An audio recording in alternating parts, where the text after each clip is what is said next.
وعلى آله وصحبه وسلم تسليما مزيدا إلى يوم الدين. أما بعد، أسأل الله تعالى بأسمائه الحسنى وصفاته العلى أن يتقبل منا ومنكم صالح العمل، وأن يجعل ما نقوله حجة لنا لا علينا.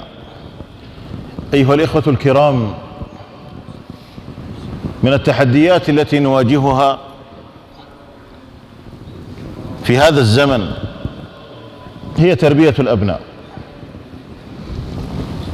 لو جاءنا رجل وقال عندي مشروع، نقول لا يوجد مشروع أعظم من تربية الأبناء في هذا الزمن.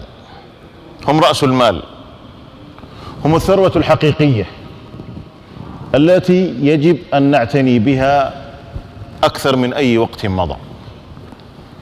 الفتن التي تحيط بنا والتي هي بالأخص موجهة إلى أبنائنا عظيمة جدا، ولا أظن إنسان يريد النجاة بنفسه دون أبنائه. كل منا يريد أن ينجو، ولكن ينجو بأبنائه معه. ولهذا حديثنا في هذه الدقائق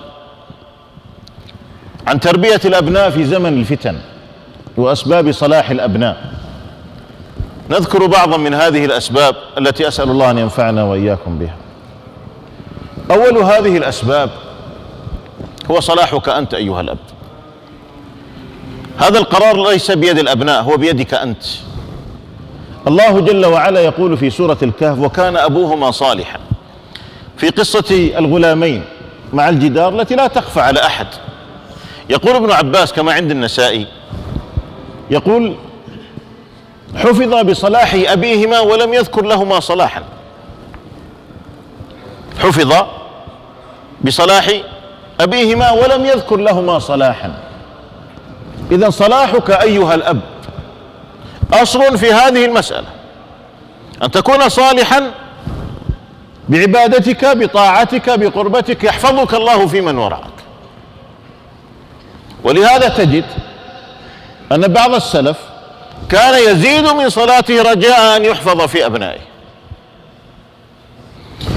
فعملك الذي تقوم به دائما في دائرة الملاحظة للأبناء، قولك الذي تقوله دائما يسمع وينتبه له. لماذا؟ لأنك أعظم شخصية عند ابنك، يفاخر بك ويفتخر بك، ودائما ما يتحدث عنك، يتحدث عما يعجبك، وماذا تلبس، وماذا اشترى أبي، وماذا فعل أبي في كل محفل، وأنت لا تعلم. ولهذا الكلمة الواحدة منك إما أن تبنيه وإما أن تضيعه. هذه في قصة عجيبة ما أخذت إلا لحظات، لكن ماذا صنعت؟ في يوم من الأيام حكمت المحكمة على أحد الأبناء، شاب في 19 في 20 من عمره. حكمت عليه المحكمة بقطع يده. فلما جاء وقت التنفيذ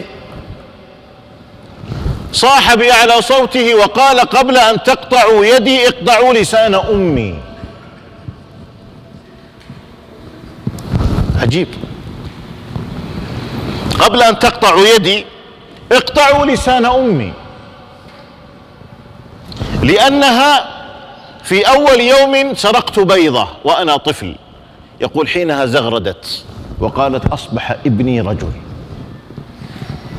كم أخذ هذا الموقف يا أخوان؟ لحظات، لكن ماذا صنعت؟ غرست وعززت فيه الشر حتى أصبح مجرما. يقول: وها أنا اليوم مجرم تقطع يدي بسبب لسان أمي، فاقطعوا لسان أمي قبل أن تقطعوا يدي. إذن كم من كلمة أيها الإخوة يقولها الأب وهو لا يشعر، يرمي بها، يظن أنها لا تسمع أو لا تفهم، وإذا بها تفعل فعلا عظيما وخطيرا في قلب الابن أو في قلب البنت. هذا رجل سرقت سيارته فرأى يوما من الأيام وهو يتابع من هو الذي يسرق السيارة، رأى صبيا من شرفة البيت، رأى صبيا من الحارة هو الذي يفتح السيارة ويسرق ما فيها. يقول فذهبت إلى المسجد وصليت وبحثت عن أبيه وجلست معه. يقول فقلت له يا أخي وجدت أن سيارتي تفتح ويسرق منها مال، ولما تابعت وجدت أن ابنك هذا هو الذي فعل. غرضه ماذا؟ أن ينتبه لهذا الابن. ردة فعل الأب حتى نضرب حساب ردات فعلنا في ما ينظر إليه أبناء وهم يتابعوننا في ردات أفعالنا، تؤثر حتى ردات الفعل أيها الإخوة. فقال كم سرق منك؟ يريد أن يخرج مبلغ. قال لا يهمني المبلغ، يهمني أن ابنك تلطخ بهذا الفعل، وانتبه واحذر لابنك. يقول فمضت الأيام ونقل هذا الرجل من الحي. يقول وبعد سنين وإذا بأسمع في نشرة الأخبار تنفيذ حد الحرابة وذكر الاسم. بقيت فترة أتذكر الاسم هذا الذي قد طرق إذني من قبل، وإذا به هذا الصبي الذي كان مع أبيه. بسبب ماذا؟ ردة فعل الأب عززت في ابنه هذا الشر. ولهذا أيها الإخوة صلاحنا أيها الآباء باب عظيم لصلاح الأبناء. احفظ الله ايش؟ يحفظك. الله تعالى في ظاهر النص ان الله بحاجة لحفظ العباد، وهو جل وعلا غني عن عباده، وإنما حفظنا لله حفظ لحدود الله، لأوامر الله، لمناهي الله. يحفظنا في أنفسنا وفي أبنائنا وفي أموالنا. إذن أصل عظيم ينبغي أن نعتني به، وأن ننظر إلى أنفسنا على أننا قدوات أيها الإخوة لأبنائنا. كم من الآباء يمارس الإسفاف أمام أبنائه، وبالتالي يصنع منهم ماذا؟ يتعاملون بهذا الخلق. ابن المدخن مدخن، ابن المشيش مشيش، ابن من يتعاطى المخدرات والمسكرات يطلع كما فعل أبوه. وينشأ ناشئ الفتيان فينا على ما كان عوده أبوه. بينما تجد في المقابل الذي يعتني بالأمور القبائل والشأن القبيلة تجد أن ابنه يخرج كما يفعل. بل حتى أن رجل أعرفه يمارس دائما الاعتداء على أراضي الجيران، دائما جريء، فيه خير كثير، ولكنه جريء في هذا الباب، لا يتورع ويبحث عن كل حيلة حتى يتجرأ بهذه الطريقة. خرج أبناؤه كما يفعل. إذن يا إخوة ما أحوجنا أن نصلح في أنفسنا.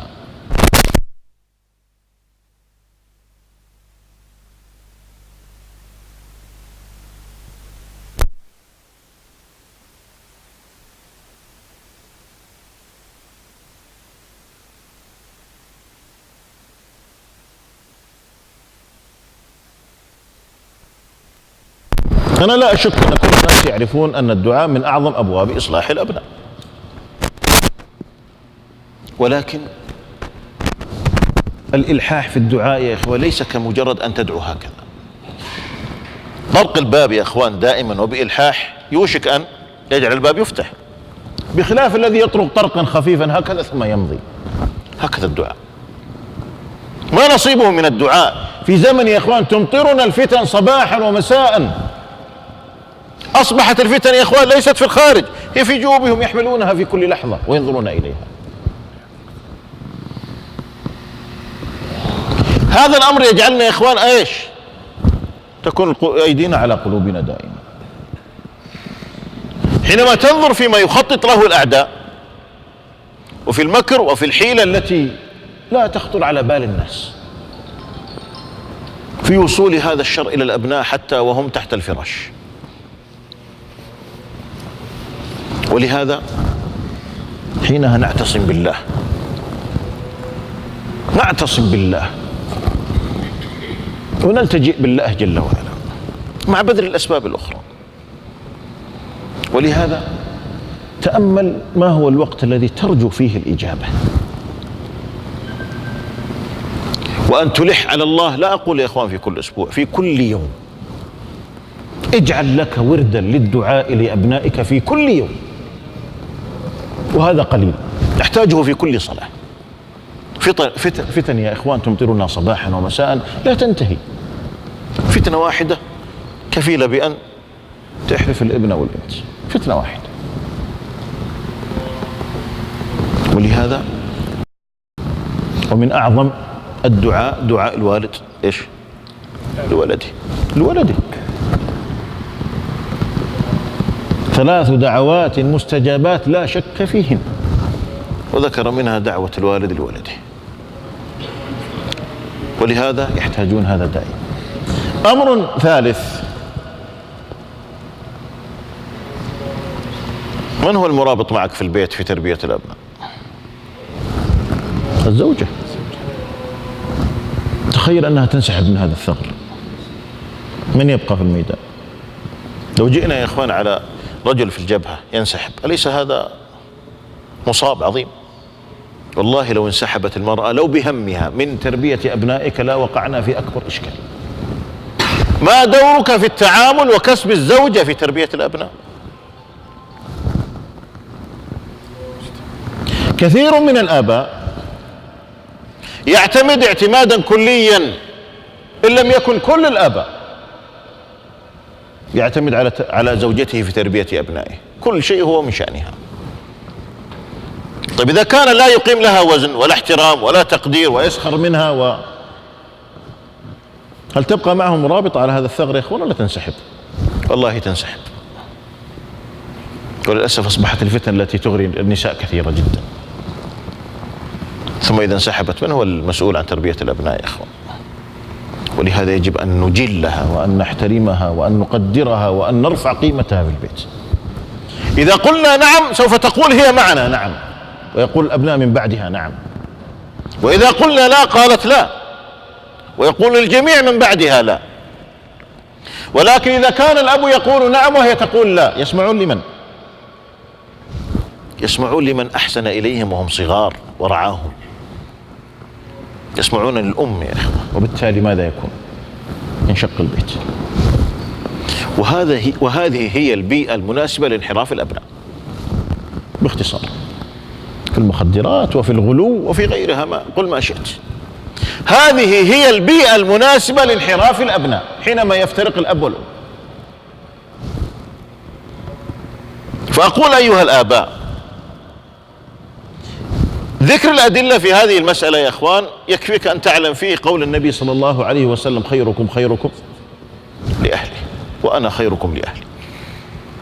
ذكر هذا الأمر ثم بدأ بنفسه وقال: وأنا خيركم لأهلي، حتى لا يأتي الواحد يتعير من ذكر المرأة. هذا مضى. فينبغي يا إخوان نعتني بهذا الثغر العظيم. شأن المرأة عظيم يا إخوان،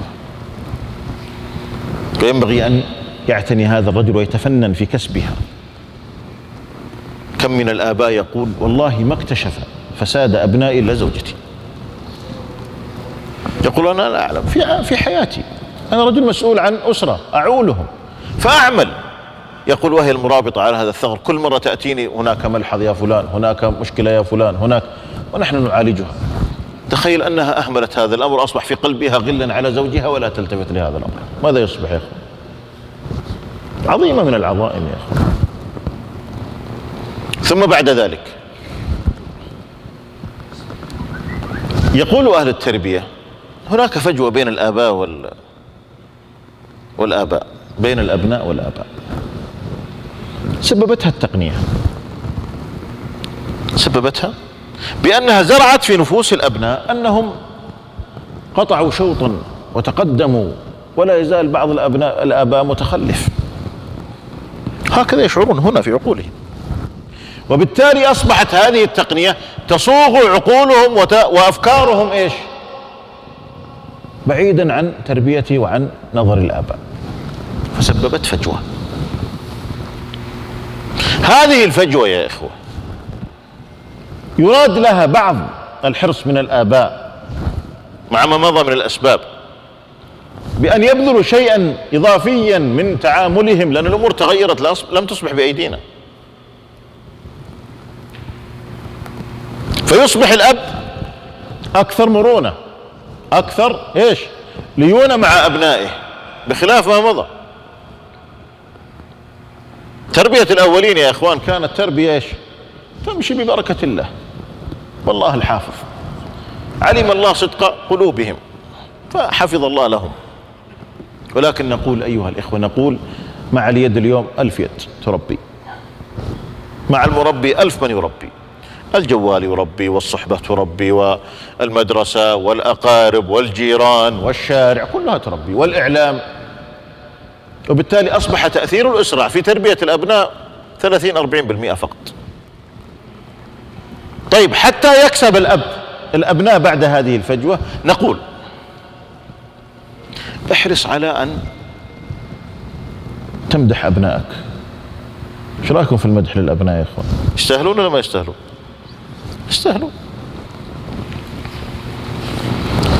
يقول أهل علم النفس: للنفس حاجات كحاجتها للطعام والشراب. هذه الحاجات يسمونها حاجات فسيولوجية أو نفسية، ومنها المدح.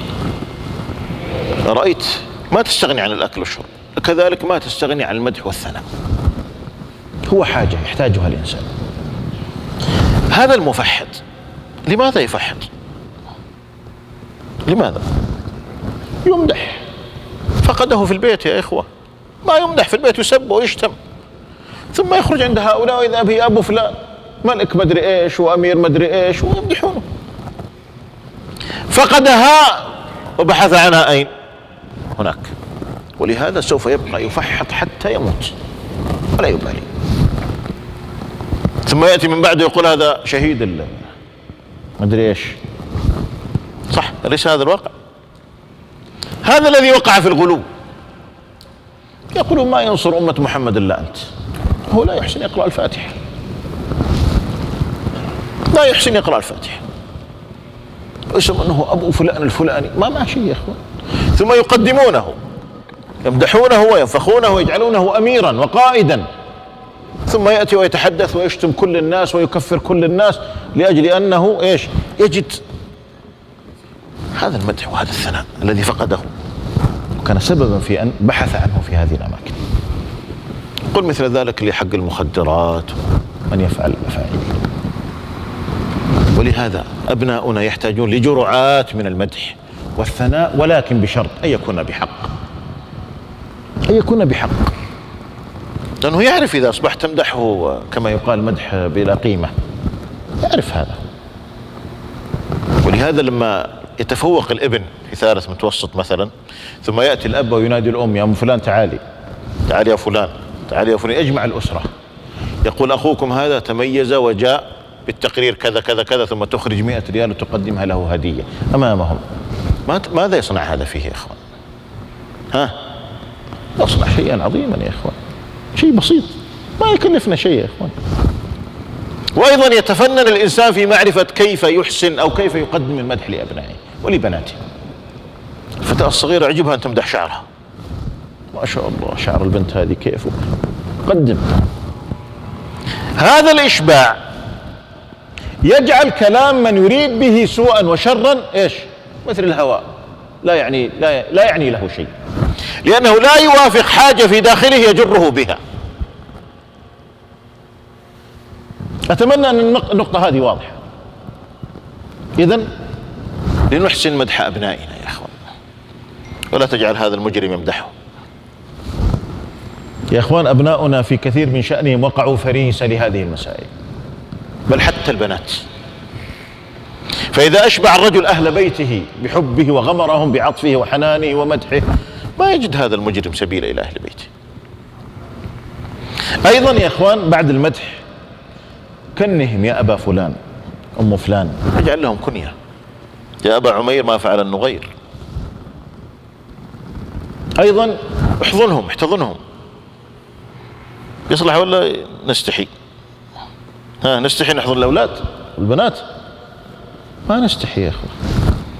هذا من صميم التربية، بل يوصل رسائل كثيرة جدا من الحب والتقدير والعطف ما لا يصل باللسان. الاحتضان.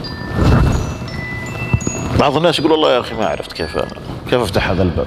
تعود نفسك، هم أحوج ما يكون لك الآن. تحتضن البنت وتحتضن الولد. هذا الحضن يا إخوة يقطع السبيل على العدو المجرم المتربص. إذا أصبح الابن كما يقال مشبعا من هذه الأمور ما أحد يأتي ويجره يا أخي، حتى في الجوال، حتى في التقنية. في يوم من الأيام يقول أحد الآباء أريد أن أصنع يعني أقيم لكم يعني عمل معين وأكافئكم عليه. قام أحد الأبناء وقال يا أبي ليتك ما أخبرتنا بهذا، أفسدت علينا نياتنا. صبي في المتوسط. فقال الأب الحمد لله أنني رأيت هذا من ابني، هذه التربية التي نريد. قال أفسدت علينا نياتنا، الآن سوف يكون عملنا إيش؟ أجل الهدية والمكافأة ليس لله. يقول اتركها لا تخبرنا. صبي يتكلم في أولى متوسط يا إخوان بهذا. أليست هذه نعمة أن يرى الرجل ابنه بهذا الأمر يا إخوة؟ أن الرسالة وصلت والتربية وصلت. فأقول حينما تشبع عاطفة الأبناء بهذه الطريقة يا إخوان لن يصل إليهم المجرم. لنقتنع بهذا ونؤمن بهذا. أيضا شاورهم. ايش رايك في مشاورة الأولاد؟ يصلح ولا ما يصلح ولا عيب؟ ها يا إخوان. بعض الناس قال لا، وبعضهم يقول لا شاور الحرمة وخالفها. طيب ليش تشاورها؟ هكذا شاوروهم وخالفوهم ونسبوه لعمر رضي الله عنه. ليس عن عمر، هذا من إبليس. الشورى مبدأ إسلامي عظيم. طيب لو شاورت الأبناء وطلع شورهم أحسن من شورك، ايش تسوي؟ تاخذ شورهم ولا شورك؟ الرجل يأخذ بشورهم يا إخوة. العاقل المنصف يأخذ بشور أبنائه. نعم هو في النفس أنك أنت الأب، ولكن إذا كنت تحقق المبدأ الحقيقي وتشاور الأبناء وتريد أن تثبت لهم هذا الأمر أنك على حق، إذا أصبح شورهم أعظم ماذا تفعل؟ تأخذ بما يقول، حينها ستكسبهم. أيضا أيها الإخوة، أبناؤك أمام أصحابهم يريدون أن يكونوا شيئا. الجانب الاجتماعي في شخصية الإنسان جانب مثل إيش؟ مثل الجانب النفسي، مثل الجانب الإيماني، له قيمة وله تأثير. ما يستطيع الشاب أن يعيش لوحده، ما يستطيع، لابد أن يكون له صحبة. وإذا كان هذا الشاب معه صحبة، أنت ما تستطيع تحيط بكل من يعرف. في الجوالات اليوم مئات يا إخوان. ولكن حينما يكون خاصته من أصحابه في نظرك على خلق وعلى تقوى، هذا أمر عظيم. لكن كيف يكون هذا يا إخوان؟ لماذا لا تعزمهم في البيت، أنت تسوي لهم عشاء أو غداء؟ يناسب ولا ما يناسب هذا يا إخوان؟ لتتعرف عليهم من قريب وتكرم هؤلاء، ويظهر ابنك بالصورة التي ايش؟ ترفع سهمه بينهم. بهذه الطريقة ماذا؟ أن تصطد قلب ابنك، أصبح معك، لأنه برز في هذه المسألة التي يحبونها ويتنافسون فيها. برز ماذا؟ برز عاليا من أعظم رجل له وهو أبوه. ولهذا ينبغي أن نعتني بهذه المسألة. هذه بعض النقاط التي ذكرتها تسدد هذه الفجوة وتخفف من وطأتها، لأن فجوة فرضت علينا فرضا يا إخوة، جاءتنا بدون مقدمات كالسيل. من الناس من استسلم لها وأصبح البيت كما يقال بلا قيمة، يجتمعون بأبدانهم وكل عينه في إيش؟ في جواله، ولا اعتبار لمن يحضر، لا من أب ولا من جد ولا من غير ذلك. فأقول نحتاج أن ننظر في هذا الاعتبار. أيضا يا إخوان من الأصول المهمة، اغرس في أبنائك الحياء. الحياء الإيجابي الذي يبني يا إخوة، ليس الحياء السلبي. الحياء على قسمين: حياء من الله رب العالمين، وحياء من الناس. طيب إذا ذهب الحياء الذي من الله وبقي الحياء الذي من الناس ينفعه يا إخوة. رأى النبي صلى الله عليه وسلم رجل يعظ أخاه في الحياء، يعظ أخاه في الحياء. ليش تستحي؟ يعاتبه ليش يستحي؟ فقال النبي صلى الله عليه وسلم دعه، إن الحياء إيش؟ لا يأتي إلا بخير. إذا كان الرجل يعصي وهو يستحي أنا أرجو له الخير. إذا كان يعصي والحياء باد على محياه وعلى هيئته يندس ولا يختفي ولا، والله يا إخوان أنني أرجو له الخير. لماذا؟ لأن هذا وعد النبي صلى الله عليه وسلم، الحياء لا يأتي إلا بخير. اغرس في نفس أبنائك الحياء. إن مما أدرك الناس من كلام النبوة الأولى إذا لم تستحي إيش؟ والحياء يا إخوان أخص ما يكون للنساء. التفلت من الحياء يا إخوان إيش؟ مظنة الهلاك. الذي تراه لا يستحي لا من الله ولا من خلقه فتعوذ بالله من شره. أيضا أيها الإخوة، الأبناء مع القرآن في تحفيظ القرآن، ولهذا يقولون افتح حلقة تحفيظ تغلق سجنا. صحيح ولا مو صحيح؟ افتح حلقة تحفيظ تغلق سجنا. صحيح ولا مو صحيح؟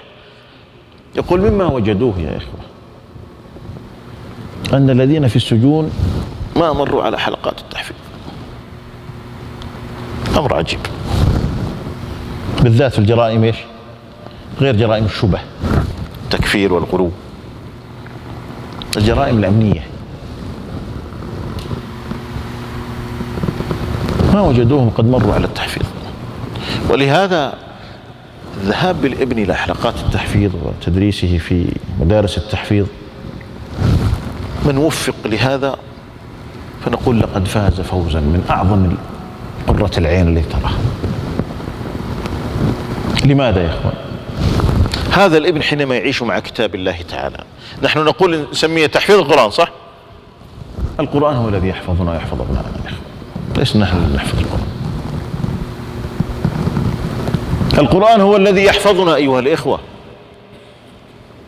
إذا عاش مع كتاب الله تعالى في كل يوم تراه يراجع وجهين ويتقلب مع آيات الله تعالى. صحيح هو لا يعرف بعض الشيء، أخذها كما يقال عادة مع الناس، ولكنه سوف يصل إلى مرحلة ثم يدعو لك أيها الأب أنه عاش مع كتاب الله تعالى.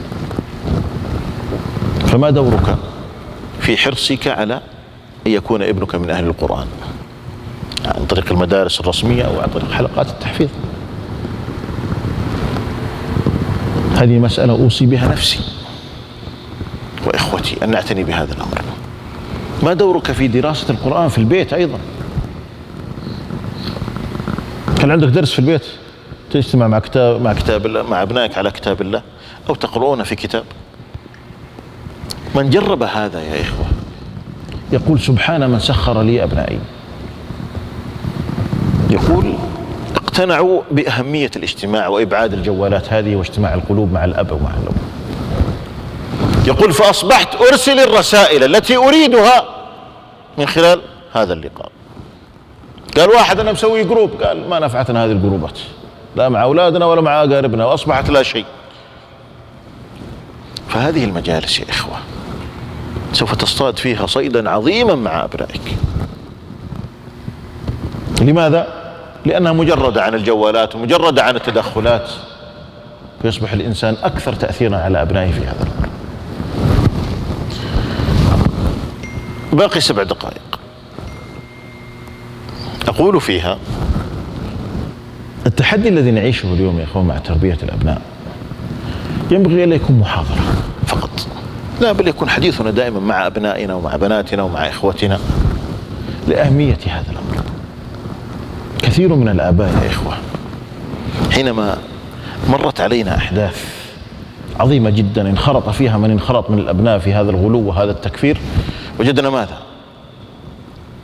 وجدنا بعض الآباء يا إخوان يبكي الليل والنهار بعضهم انعزل عن الناس، وبعض الأمهات يا إخوان دخلت العناية، كادوا أن يهلكوا، يقولون لم نكن نضرب الحساب إلى أن أبناءنا سوف يقعون في مثل هذه المسائل. ولهذا كما نبهنا الزم لسانك. أنا أوصي الآباء بحفظ اللسان. يحدثني أحد الإخوة بهذه القصة الحقيقية في إحدى المناطق، يقول يوم من الأيام جاء أحد الشباب الذين وقعوا في الغلو والتكفير، ضبط في إحدى الخلايا، فلما جاءوا بعد أن انتهى سجنه وأصبح في لجنة المناصحة، جاءوا بأبيه معه، فكانوا يسألونه يعني بعض الأسئلة، فكان ما يجيبهم الابن، الذي يجيب هو الأب، فيزيد اللوم على الابن أن علمناه وأننا قلنا. سكت الابن فترة حتى قال له: ما اكتسبت الغلو ولا كرهت الدولة ولا أسب الدولة إلا بسبب أبي. كيف؟ قال: دائما ما كان يشتم الدولة، سرقوا وفعلوا وأخذوا وقالوا، وأنا طفل أسمعها. فمن هو المجرم الحين؟ أصبح الشايب هو المجرم. فلهذا نتحفظ يا إخوان في ألسنتنا وفي تعاملاتنا. التعامل مع المراهق يا إخوة ليس كالتعامل مع الرجل العاقل. ولهذا المراهقة والشباب ضرب من الجنون يا إخوة. تخيل يأتي يوم من الأيام شاب يقع في هذا التكفير والغلو. لماذا؟ قالوا له: إذا مت شهيدا شفعت في أهلك جميعا. يقول: فإذا أبي يشرب الخمر وأمي لا تتحجب كما ينبغي وأخواتي مع هذا السائق في كل وقت. فقلت فرصة أن يكون إيش؟ شفيع لهم. فكانت هذه الشبهة التي جروه بها. فأقول يا إخوان ينبغي على الآباء أن يكون عندهم وعي أعظم في هذه القضايا، وألا نهون من شأنها. هي لا زالت تسري وتصيد من تصيد. فأقول أنت القدوة إذا اتجهت إلى خير، وصلاحك هو كما قلنا أصل في هذا الباب. أسأل الله تعالى بأسمائه الحسنى وصفاته العلى أن ينفعنا وإياكم بما قلنا وسمعنا، وأن يجعله حجة لنا لا علينا. اللهم يا حي يا قيوم يا ذا الجلال والإكرام، تقبل منا صالح أعمالنا، ولا تفرق جمعنا إلا بذنب مغفور وعمل صالح متقبل مبرور. شكر الله لكم وجزاكم الله خيرا، وصلى الله على نبينا محمد وعلى آله وصحبه وسلم تسليما كثيرا.